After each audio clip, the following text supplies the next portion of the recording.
이스라엘 백성들이 40년 동안 종 42번의 진을 치고 유리하면서 훈련한 것이 바로 주의 말씀을 삶과 뼈에 새기는 것이었습니다. 무엇으로요? 말씀으로요. 광야의 여정은 이스라엘 백성들 안에 진리의 집을 짓는 것과 같은 것이었습니다. 광야 여정과 오늘날 성도들의 영적 전쟁의 여정의 공통점은 바로 이 진리의 집입니다. 즉, 말씀의 집을 짓는 것이 목적이라는 것입니다. 이제 집을 다 짓고 요단강을 건너가 가나안을 차지하려는 때에 하나님께서는 모세를 통해 다시 한번 그들이 훈련한 하나님의 말씀을 신명기에 되새기게 하셨습니다. 왜 그 여정의 끝에 와서 다시 말씀을 그들에게 듣게 하십니까? 하나님의 나라, 가나안의 땅, 언약의 땅, 그들이 들어갈 땅, 그 땅을 말씀을 신뢰함으로 들어가는 나라라는 것을 가리키기 위함입니다. 또한 아브라함의 약속을 이루기 위한 그 목적도 있었습니다. 그렇다면 말씀이란 무엇을 의미합니까? 신약에서 예수님께서는 살아있는 말씀으로 우리에게 오셨습니다. 즉, 말씀으로 들어가는 나라는 예수님을 통해 들어가는 나라를 의미합니다. 이스라엘을 가나안으로 이끌어 내려가는 차세대 지도자 여호수아는 예수님의 예표를 의미합니다. 이스라엘은 광야 40년을 통해 가나안을 능히 정복할 수 있는 군대로 훈련된 것입니다. 훈련의 중심은 바로 말씀, 그들이 가지고 있는 구약 토라에 대한 순종입니다. 말씀은 마음으로 들음에서 순종의 결과를 이루어진다라고 합니다. 먼저 존경하던 멘토인 모세를 잃고 힘든 마음과 모세의 자리를 이어갈 그 엄청난 책임과 또한 이스라엘 백성을 그 가나안 땅으로 이끌어 가야 하는 이 부담감을 말씀을 붙잡고 순종하며 나아갈 때 여호수아는 그 변하는 환경과 또 리더의 부담감으로서 오는 그 부담감, 그거에 대한 평화를 누릴 수 유지할 수 있었습니다. 여호수아 1장 7절을 읽겠습니다. 같이 읽을까요? 시작. 오직 강하고 극히 담대하여 나의 종 모세가 내게 영원한 그 율법을 다 지켜 행하고 우러나 좌로나 치우치지 말라. 그리하면 어디로 가든지 형통하리니 라고 말씀하셨습니다. 여호수아가 승리할 수 있는 방법은 주의 율법대로 행하는 것입니다. 주의 율법대로 행하려고 할 때 해방하는 가장 큰 적은 바로 두려움입니다. 무엇 때문에 두려움입니까? 쉽게 말하면 이런 것입니다. 말씀대로 우리 살면 정말 승리할 수 있을까요? 정말 이루어질까요? 하는 이 내면에 있는 두려움입니다. 하지만 여호수아는 광야의 세월이 그토록 길고 어려웠던 이유를 잘 생각하고 있습니다. 이스라엘 백성이 하나님을 믿지 않고 그 구원을 의지하지 아니한 광야 백성들의 못된 마음의 상태를 잘 이해하고 알고 있기 때문에 말씀의 약속을 끝까지 붙들고 나아갑니다. 이스라엘 백성들은 계속해서 죄를 범함으로 지존자를 배반하고 탐욕대로 음식을 구함으로 심중에 하나님을 시험하며 하나님을 대적하는 말, 또 하나님이 식탁과 물, 고기 그것을 주실 수 있더냐 하는 의심, 신뢰 못한 그러한 것에 하나님의 진노를 불신앙의 사람들에게 임한 것에 흔들리지 않았습니다. 사랑하는 기쁨의 교회 성도 여러분, 여리고라는 그 성을 앞에 두고 이스라엘은 칼과 무기를 만들고 싶었을 것입니다. 그 칼과 무기를 닦고 싶었을 것입니다. 그러나 여호와 하나님께서는 그들에게 조용히 침묵하고 믿음으로 그 성을 돌라고 하셨습니다. 그리고 믿음으로 소리쳐라 말씀하고 있습니다. 이스라엘이 눈에 보이는 여리고성을 두려워할 때 하나님께서는 이스라엘 눈이 보이지 않는 전쟁이 아니라 보이는 전쟁이 아니라 보이지 않는 영적 전쟁을 행하도록 이끌었습니다. 하나님의 백성이 말씀을 통해 차지하여야 하는 그 땅의 본질은 마음이었습니다. 땅을 기경하듯 성도들의 마음을 기경해야 합니다. 왜냐하면 이미 하나님의 나라가 보이지 않는 우리 마음 가운데 임하였기 때문입니다. 하나님께서는 말씀을 통해 우리들이 마음이 변화되길 원합니다. 마음의 변화가 환경의 변화를 일으키고 이로 인해 하나님의 나라가 확장될 수 있기 때문입니다. 가나안의 정탐의 역사를 볼 때 이스라엘은 가나안 땅에 들어가기 전에 먼저 12명의 정탐꾼을 보낸 것을 우리 건의하고 있습니다. 모세는 그것을 허락합니다.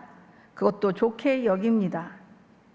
그러나 모세의 의도와는 다르게 이스라엘 백성이 정탐꾼을 보낸 것은 그들의 불순종의 죄로 이끌었습니다. 때문에 하나님의 앞에 불순종하였던 악한 세대는 광야에서 모두 죽고 여호와와 갈렙만이 가나안 땅에 들어가게 됩니다. 중요한 것은 왜 이스라엘의 백성들은 정탐꾼을 보내려고 했었나 하는 것입니다. 그 이유는 그들이 언약의 땅에 들어가기 위해 노력하고 땅을 탐지한다고 생각했기 때문입니다. 그러나 사실과는 달리 그들의 악한 보고를 통해 그들의 두려움이 확인되었던 것입니다. 영어 성경을 보면 아낙 앞에 거기에 article, 관사가 들어 있습니다. 아낙 자손이 아니라 그 아낙 자손이라고 말하고 있습니다. 이는 그들의 마음속에 이미 아낙 자손에 대한 두려움이 있었고 정탐꾼들이 가나안에 들어가 확인하려고 한 것이 여호와께서 주시는 적과 끓이 흐르는 언약의 땅이 아니라 자신들이 내면에 두려움을 주고 있는 그 실체인 아낙 자손이 있었기 때문입니다.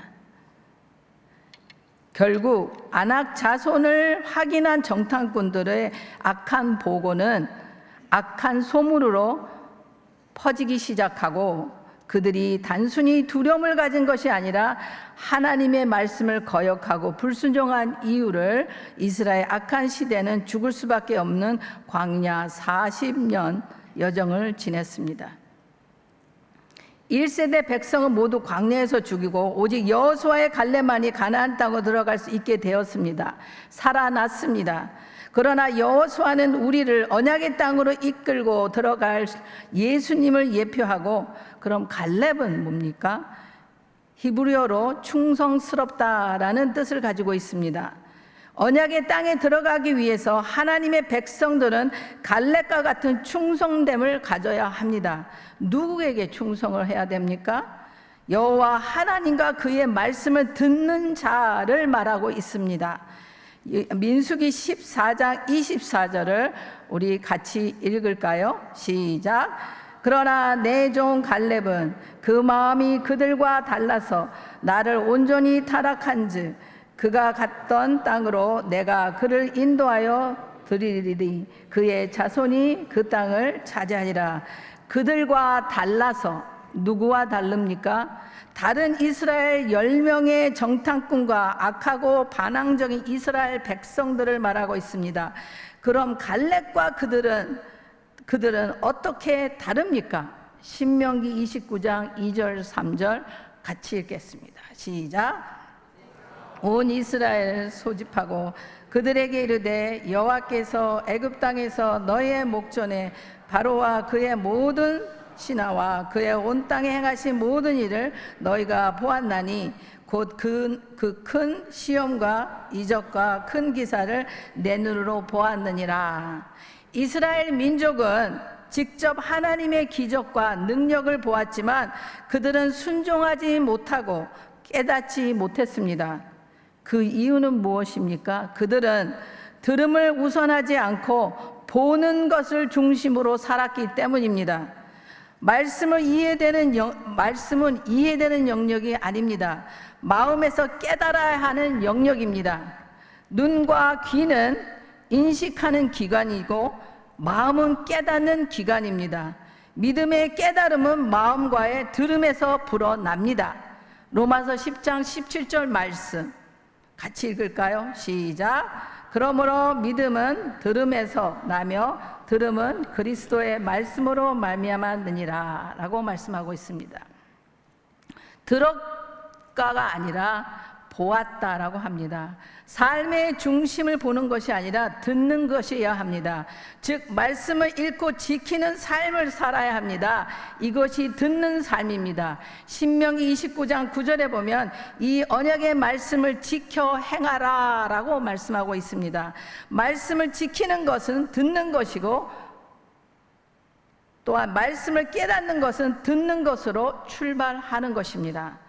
갈렙은 말씀을 들었고 지켰습니다. 그의 마음을 지켰고 하나님의 말씀을 신뢰하고 믿었습니다. 듣는 것이 왜 중요합니까? 말씀을 듣는 것이 아니라 듣는 것이기 때문입니다. 보는 것이 아니라 듣는 것이기 때문입니다. 성경을 읽는 것은 보는 것이 아니라 듣는 것입니다.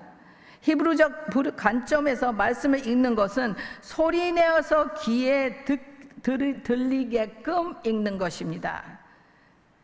이 시대는 들음이 약해지고 보는 것이 강해지는 시대입니다. 교회 안에 보는 문화가 강해짐으로써 성도들이 말씀에 떨어지는 결과를 볼 수 있습니다. 떨어지고 멀어지고 이제 다시 옛 선조들의 믿음 생활 방식을 회복해야 합니다. 40년간 잘 훈련된 병사들과 세상의 하이 테크놀로지의 무기로 무장된 군사가 아니라 말씀으로 하나님에 대한 신뢰로 무장한 하나님의 백성을 통하여 세상을 정복하는 것이 하나님의 나라 건설 전략입니다. 여호수아와 차세대에게 말씀합니다. 마음을 담대하라는 말씀, 그 말씀이 여호수아 1장에서 4번 말씀하고 있습니다. 1장 6절을 보면 강하고 담대하라 라고 말씀하셨고요. 너는 내가 그들의 조상들에게 맹세하여 그들에게 주리라. 7절에 오직 강하고 극히 담대하라. 나의 종 모세가 내게 명한 그 율법을 다시 지켜 행하고. 9절에 내가 내게 명령한 것이 아니니 강하고 담대하라. 두려워하지 말라. 놀라지 말라. 18절에 누구든지 당신의 명령을 기억하여 당신의 말씀을 순종하지 아니한 자는 죽임을 당하리니 오직 강하고 담대하소서라고 말씀하고 있습니다. 이제 새 역사가 시작됩니다. 이스라엘을 영광의 전쟁으로 이끌어가야 할 지도자로서 가장 먼저 관리해야 될 영역이 여호수아의 마음의 문제를 말씀하고 있습니다. 대부분의 사람의 마음은 외부적 환경이나 조건, 타인으로부터 부모의 영역, 양육, 패런, 선생님, 교육 강구, 이성 친구, 부부관계, 직장 등등으로 의해 그에 형성됩니다. 이런 영향을 받는 마음, 찢긴 마음들은 하나님을 향해 마음을 집중할 때 치유하고 다스릴 수 있습니다. 마음을 강하게 하고 담대하라는 말씀은 하나님만 신뢰하고 다른 점의 마음을 빼앗기지 말라는 말씀입니다. 그분의 약속을 믿고 의지하는 마음입니다. 적의 크기보다도 나의 약함보다도 더 크신 하나님을 의지하고 신뢰하며 마음이 편안해지고 담대해집니다. 요한일서 4장 4절에 자녀들아 너희는 하나님께 속하고 또 그들을 이겼나니 이는 너희 안에 계신 이가 세상에 있는 자보다 크성이랴 라고 말씀하셨습니다. 하나님은 심약한 또 두려워하고 있는 여호수아에게 믿을 만한 든든한 약속을 다시 상기시켜 주십니다. 볼 때 2절에 보면은 종 모세가 죽었으니 이제 너는 이 모든 백성과 더불어 일어나 이 요단을 건너 내가 그들 곧 이스라엘 자손에게 주는 그 땅으로 가라. 내가 모세에게 말한 것과 같이 너와 발바닥으로 밟는 곳은 모두 내가 너에게 주었노니 곧 광야와 이 예바논에서부터 큰 강 곧 유브라데스 강까지 헷 족속의 온 땅과 또 해지는 쪽 대해까지 너의 영토가 되리라 라고 말씀하셨습니다. 이 격려의 말씀, 약속의 말씀을 듣고 얼마나 힘이 났겠습니까? 힘이 났습니다. 안심이 됩니다. 자신이 생깁니다.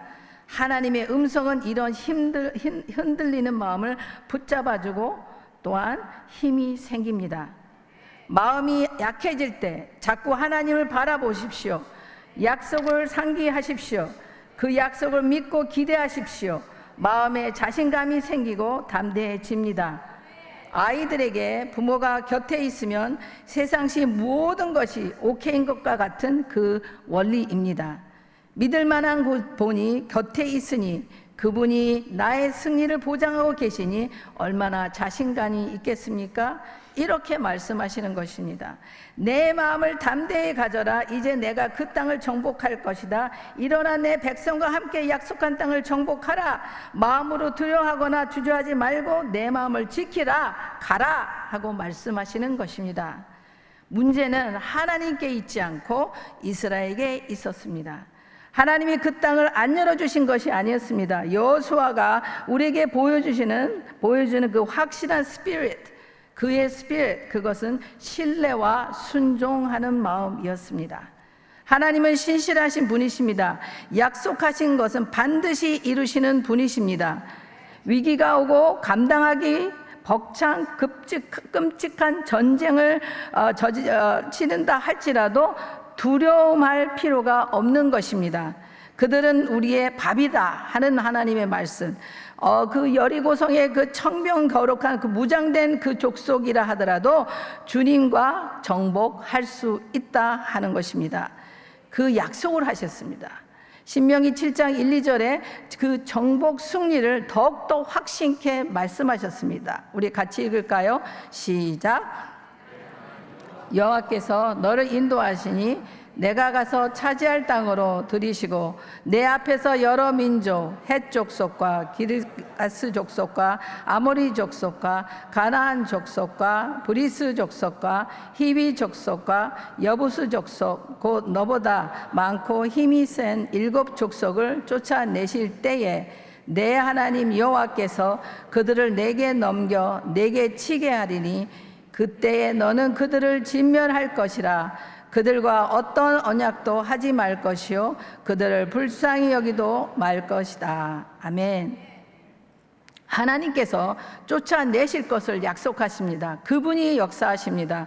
그들을 넘겨주실 때 그들을 치게 하실 것이고 그때 그들을 진멸하라 말씀하십니다. 가나안의 7 족속을 진멸하고 그들과 어떤 언약도 맺지 말고 그들을 동정하지도 말며 가나안 땅의 7 족속을 다 쫓아내리라 하고 명령하십니다. 다시 말해서 그 가나안 땅에 있는 한 명이라도 살리지 말라는 거예요. 다시 말해서 타협하지 말라는 것입니다. 신학적으로 볼 때 이 이스라엘의 여호수아와 이스라엘 정복 전쟁은 우리의 마음을 그리스도의 최종 승리로 우리의 마음을 완벽히 하나님의 나라로 만들어가는 것입니다. 다시 말하면 가나안의 7 족속은 마음 안에 있는 가증한 7 가지들을 몰아내는 것입니다. 이것이 7가지의 영역이라 해서 귀신들이 아닙니다. 우리 안에 마음의 상태를 말하고 있는 것입니다. 그 마음의 상태 7가지의 가증한 7가지는 무엇입니까? 헷 족속들은 두려움과 절망의 영역을 상징하고 있습니다. 아모리 족속은 우리의 말과 판단하는 영역을 말하고 있습니다. 가나안 족속은 상이라는 뜻인데 이것이 연결되는 것은 경제와 재정 그리고 암몬의 영, 즉 재정의 영으로부터 쫄리는 상태, 앞으로 나가지 못하게 하는 상태, 재정으로 근심 걱정하는 상태를 말하고 있습니다. 브리스 족속은 뭐 합니까? 부유하고 헛된 안전에 미혹되는 삶입니다. 히위 족속은 뜻은 마을 사람, 세상 사람을 상징합니다. 세상의 즐거움, 가치, 방향성을 추구하고 관심을 갖도록 하는 것입니다. 여부수 족속의 뜻은 짓밟고 경멸하는 것을 상징합니다. 이것은 교만과 자만의 영으로 우리에게 불의, 교만과 힘으로 우리를 유혹하는 것입니다. 기르기스 족속의 뜻은 진흙탕이라는 뜻입니다. 다시 말해서 물반, 흙반 섞어 놓은 것입니다. 그럼 뭐예요? 혼돈이죠. 혼합된 것이잖아요. 그럼 뭐예요? 혼돈과 공허의 의미를 가지고 있습니다. 이 땅에 속한 생명과 그것의 공허함 속으로 유혹하고 이끌고 또 육신적으로 정욕으로 이끌어 가는 것입니다. 잠언서 26장 25절 같이 읽겠습니다. 시작. 그 말이 좋을지라도 믿지 말 것은 그 마음에 7가지 가증한 것이 있음이니라. 7가지 가증한 것, 7가지의 7 촉속으로서 오는 그 가증을 말하고 있습니다. 이 7 촉속은 바로 7가지의 가증한 것들을 우리 마음 안에서 몰아내라는 것입니다. 그리할 때 우리 안에 있는 하나님의 나라가 온전히 확장되는 것입니다. 예의 하나 드리겠습니다. 가로 유다가 예수님을 팔려는 생각을 어디서부터 넣었습니까? 그의 생각이 마음에 들어왔을 때부터입니다. 유다가 예수를 판 것이 문제가 아닙니다. 그 마음이 문제입니다. 예수를 팔려고 한 그 마음의 문제인 것입니다. 문제는 삶의 현장에서 진 것이 아니라 내 마음을 지키지 못한 것입니다. 마음을 저버렸습니다. 마음을 지키지 못하였습니다. 히브리서 2장 1절 우리 같이 읽을까요? 시작. 우리는 들은 것에 더욱 위임함으로 우리가 흘려 떠내려가지 않도록 함이 마땅하더라. 들은 말씀을 지키며 마음에 새기며 그 말씀을 들은 말씀을 살아내는 것입니다. 우리 삶의 현장에서 진 것이 아니라 우리의 마음에서 진 것입니다. 그런 마음을 지킬 수 있으면, 여러분의 마음을 지킨다면 여러분의 환경을 변화시킬 수 있습니다. 우리 마음에서 예수의 피로, 예수의 이름으로, 예수의 능력으로 승리가 일어나면 우리 삶에서 승리가 있고 생명의 근원의 역사가 일어날 것입니다. 그런 내 마음 안에 예수님을 바라보지 못하게 하는 것, 예수님을 생각하지 못하게 하는 것, 내 마음 안에 성령이 일하지 못하게 하는 것, 그 가나안의 7 족속의 영역들은 우리는 몰려내야 합니다. 그러므로 내 마음에 거주하고 있는 숨어있는 이 7가지의 족속의 영역을 말씀과 성령의 빛으로 쫓아내야 합니다. 몰아낼 수 있습니다. 우리는 하나님의 아들로서 지상 명령을 받았습니다. 생활 선교사로 다시 태어난 우리입니다. 생활 수도사의 길을 걸어가면서 생활 순교사의 삶의 목적을 표대를 삼아 달려가는 우리 기쁨의 교회입니다. 어떻게 정복할 수 있습니까? 우리 여호수아 4장 1절부터 5절까지 같이 한 절씩 교독하겠습니다. 제가 먼저 하겠습니다. 그 모든 백성이 요단을 건너가기를 마침에 여호와께서 여호수아에게 말씀하여 이르시되 백성의 각 지파에 한 사람씩 12사람을 택하고 그들에게 명령하여 이르기를 요단 가운데 제사장들의 발이 굳게 선 그곳에서 돌 12를 택하여 그것을 가져다가 오늘 밤 너희가 유숙할 그곳에 두게 하라 하시니라.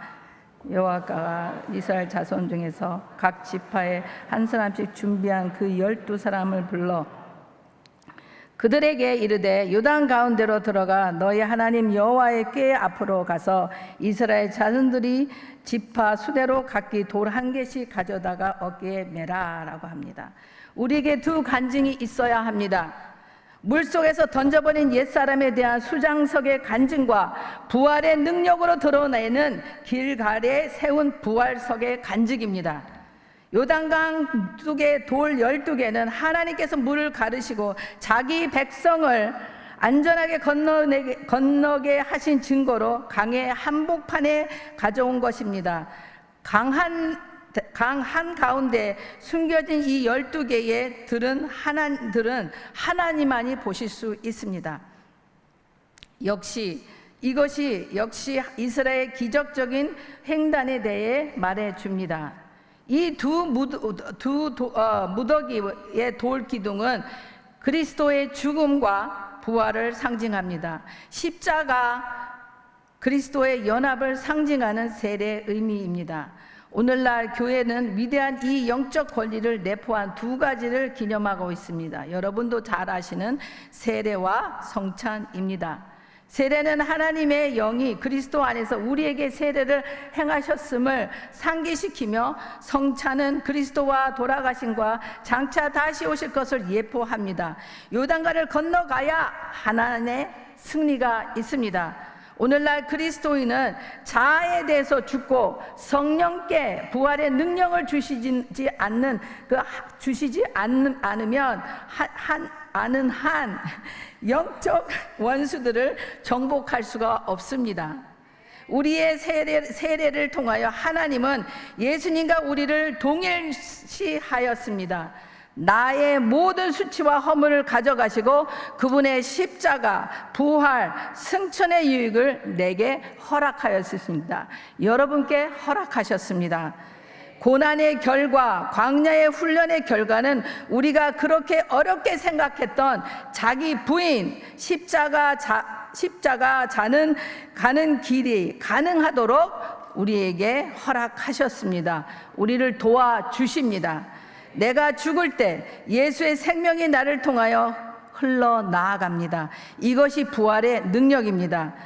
여러분, 봄이 오면 나무 싹을 튑니다. 따로 무언가 해서가 아니라 그냥 생명이 있으면 그 나무는 살아납니다. 볼 수 있습니다. 그러나 죽은 나무는 봄이 없습니다. 우리가 볼 수 없습니다. 구원받은 하나님의 자녀에게는 부활의 능력이 있습니다. 고린도후서 4장 12절 말씀이 그런즉 사망은 우리 안에서 역사하고 생명은 너희 안에서 역사하느니라 라고 말씀하고 있습니다. 결론을 맺겠습니다. 우리는 우리 마음을 기경해야 합니다. 에스겔서 36절 27절을 우리 같이 읽겠습니다. 시작. 새 영을 너희 속에 두고 새 마음을 너에게 주되 너희 육신에게 굳은 마음을 제거하고 부드러운 마음을 줄 것이며 또 내 영을 너희 속에 두어 너희로 내 율례를 행하게 하리니 너희가 내 규례를 지키게 행할지니라 라고 말씀하고 있습니다. 좋은 마음을 심고 거두게 하실 것입니다. 그러니 하나님의 말씀과 성령의 빛의 도움을 붙잡고 하나님의 계획을 보고 살아가십시오. 그리할 때 가나안의 정복의 부르심을 이룰 수 있습니다. 저와 여러분은 우리 모두 주님 안에서 승리할 수 있습니다. 그리하시기를 축복합니다.